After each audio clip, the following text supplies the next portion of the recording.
aaminsantii jacaylku markaas inuu yahay wax jira والله wax jira anaga baliidanay waaw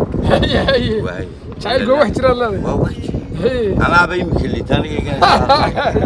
waxaan hadda soo gaadhnay mid ka mid ah goobaha ugu caansan deegaanada Soomaalida waxaan soo gudbin doonaa sidoo kale mid ka mid ah sheekooyinka ugu caansan Soomaalida taasi oo ku saabsan aabihii jacaylka oo lagu magacaabo jiray Cilmi Boodhari asxaab fara badan ayaa maalimihii u dambeeyay waxa ay weydiinayeen ayuubu maadaama aad joogto magaalada Berbera waxaan u baahanahay inaad bal tagto oo noo soo gudbiso muwaafadii uu ka shaqeyn jiray aabihii jacaylka ee magaciisa lagu magacaabo jiray Cilmi Boodhari sababta arkaysaan halkan waxaan joogaa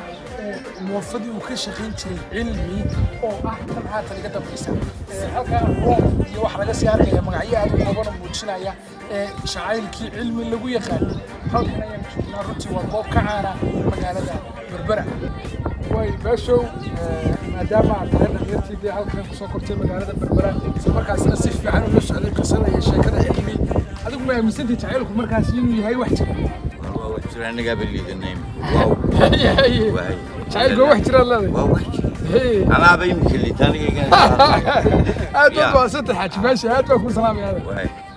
saad wada arkaysaan daawadayaal halkani waa moofo weeye shaqadii haatan way socotaa goordhuna waxa la soo saari doonaa roodi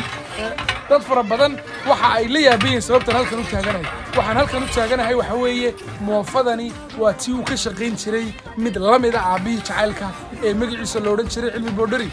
maxaad aragtaa roodida iyo jacaylka marka labada maadaama ninka Cilmi halkan ka shaqeyn jiray oo ay sheegeen isku xidhan roodida iyo jacaylku ma kala foga basiisa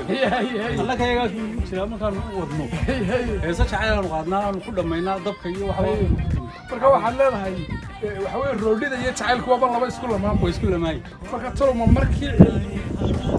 hawsha bilaabay kadib ay noqdeen wax isku lamaan mise waxa weeye waa wax isku xidhan markii hore way isku xidhayeen intii shaqadan qof garanaya mooyee qof kale way ku adag tahay inuu qabto waa shaqo aad u adag waxa kale iyaduna cajiiba shaqadan aad u adag iyo jacaylkii oo hawshiisu badan tahay sida la isku wadayana aad u adag tahay marka mid aad u adag uma hawsha ka soo bixi karo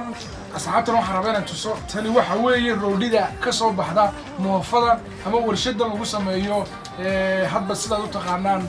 roodida ama burka aad u mahadsantahay saaxiib tani waxa weeye Soomaha nooc cilmi laftiisa sameeyay مسح بس كده بدي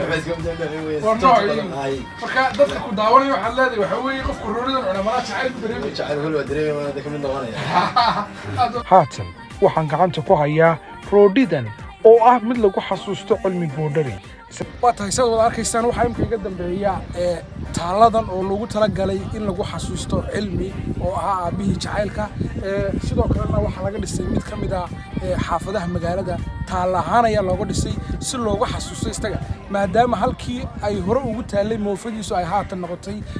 suuqa ama bartamaha magaalada Berbera goobtana ku taala magaalada Berbera ayaa waxa ay ka mid tahay goobaha ugu caansan deegaanada Soomaalida ku xidhow Ayuub Show lana socon muuqaal cusub